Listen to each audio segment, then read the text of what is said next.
my good friend, the voice of Fort Bend County, Harris County, Montgomery County, Waller County, Greater Houston, Mr. Chris Heasley. Thank you, man. All right.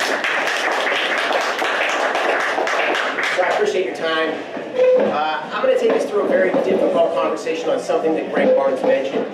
He mentioned the safety of our children. And the talk I'm going to do right now, I have gained these opinions from 2 interviews I did of survivors of human trafficking, okay? And for the sake of this conversation, I'm going to ask you to put yourself at the center of this story. We're going to have you do a role play. And in this scenario, you are with your 7-year-old granddaughter at a convenience store gas station on 59 South. And what happens is your granddaughter reaches for the candy shelf, you look away, you look back, she's gone. She's gone. You don't know where she went. You're panic-stricken. You search the entire premise, the stock rooms, the bathrooms, the convenience store, the restaurant, the parking lot. She's gone. You're never going to see her again. She's been wrapped up, put in the back of a van, heading down 59 South to the Mexican border, being violated immediately. You're never going to see her again. Your life is over. Her life is over. Her scenario is a horrific outcome. It happens. But your life is over because you're never going to be able to live with yourself again. And now you have to go back and tell your son-in-law and your daughter that you lost their child. Human trafficking is the existential threat to our lives. It is #1. It is staring us in the face. And we are told regularly by our county authorities that they are rectifying the issue, that they are the bold heroes that are taking care of it. But are they? 50 years ago, your government did a formal declaration on the war on drugs. And we gave them everything they asked for. We gave them ever-increasing budgets, ever-increasing manpower, military-grade armaments, the most sophisticated surveillance technologies, and we rearranged our legal code for them to prosecute the war on drugs. And 50 years later, the drug business is a boom business. If anyone here wants drugs, it's fairly easy to get. The drug runners are enjoying healthy profits, and they're far from the long arm of law. They have lives that are just fine. In my lifetime, I've lost more than 5 friends and family members to drug violence and drugs. Most likely, the people in this audience have had a similar experience. Can you imagine that in 5 or 10 years, we can say the same thing about human trafficking, an even worse outcome, that in 5 or 10 years we've lost a loved one to human trafficking? The method by which your county authorities are telling you that they're rectifying this issue is from something that they saw on TV. They're replicating a TV show from the 1990s that ran during the sitcom hours. That's their answer, the comprehensive answer to human trafficking, to do something they saw on TV. And what they do is they pose, the police officers pose as prostitutes, and they bait and lure men into hotel rooms, and then when the men arrive, they arrest the men. And what they do then is they parade these men around town, their pictures around town, and they tell you that these men are the El Chapo of human trafficking. They tell you that these men are the captains of the cartels, and it's nonsense. These men are nothing of the sort. These men are men that were looking to hire a prostitute for sex. They're Johns. They're not cartel leaders, they're not traffickers, they're Johns. And what the police are doing is they're elevating the crime to something that is not. Now I want to make a point. What these men do is wrong. They should be arrested, they should be prosecuted. But we should not elevate the level of their crime to human trafficking. What we should do is we should create a scale of crimes that, based on the threat of what they are to society. And at the top is human trafficking, because that's the threat to our children. And somewhere near the bottom or in the middle is prostitution. They're not the same things. We should not allow police to pass off a lower crime as a higher one.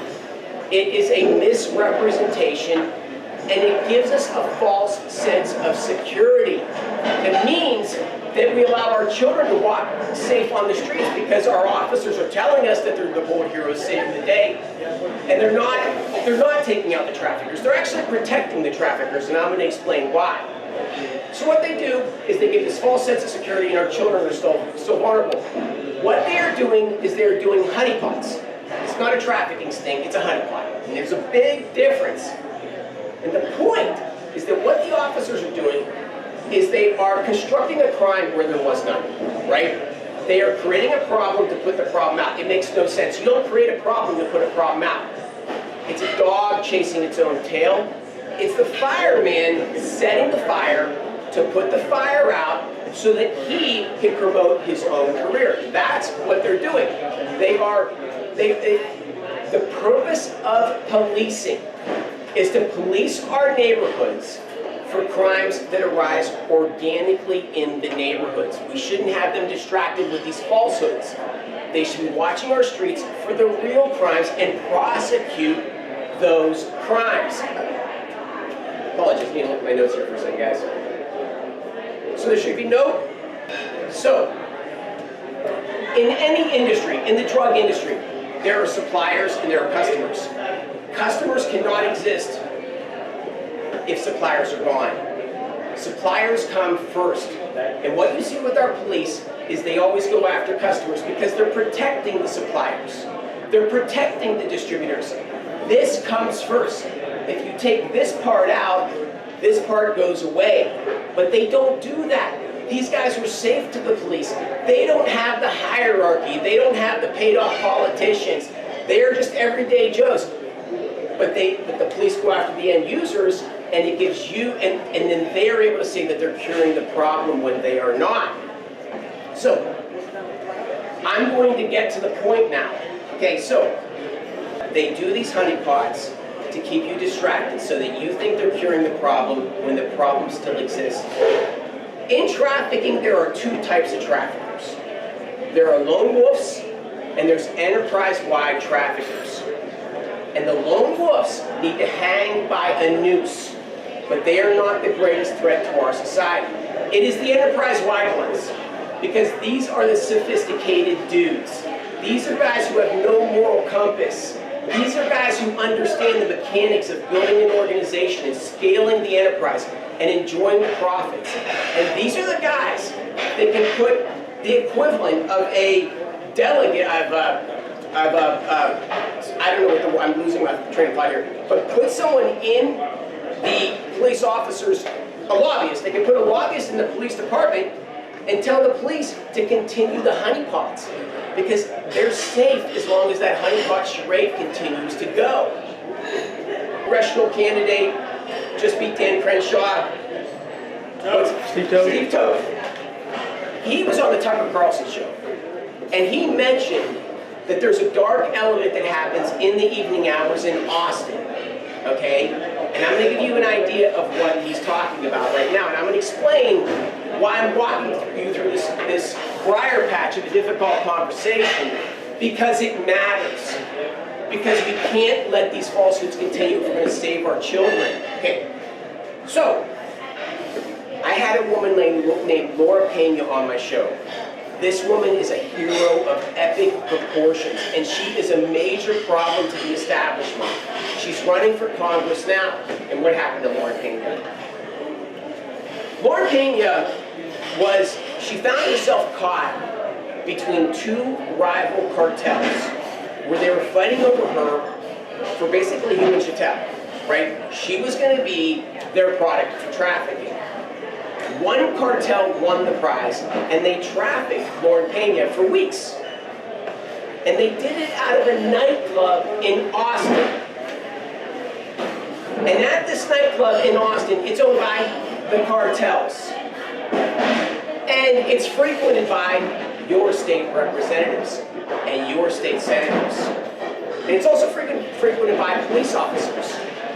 And so this establishment is, Lauren Pena was trafficked out of it, it's running drugs out of it, and it has all of I won't say all, it has your elected officials, at least some contingent of them, at this establishment.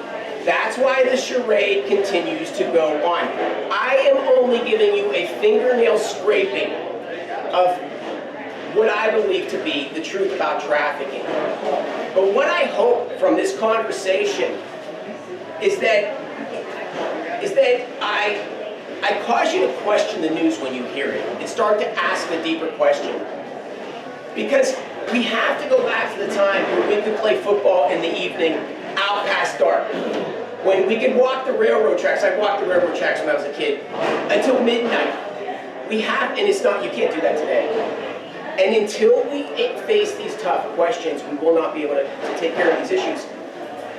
My name is Chris Heasley, and I'm with the Chris Heasley Radio Show.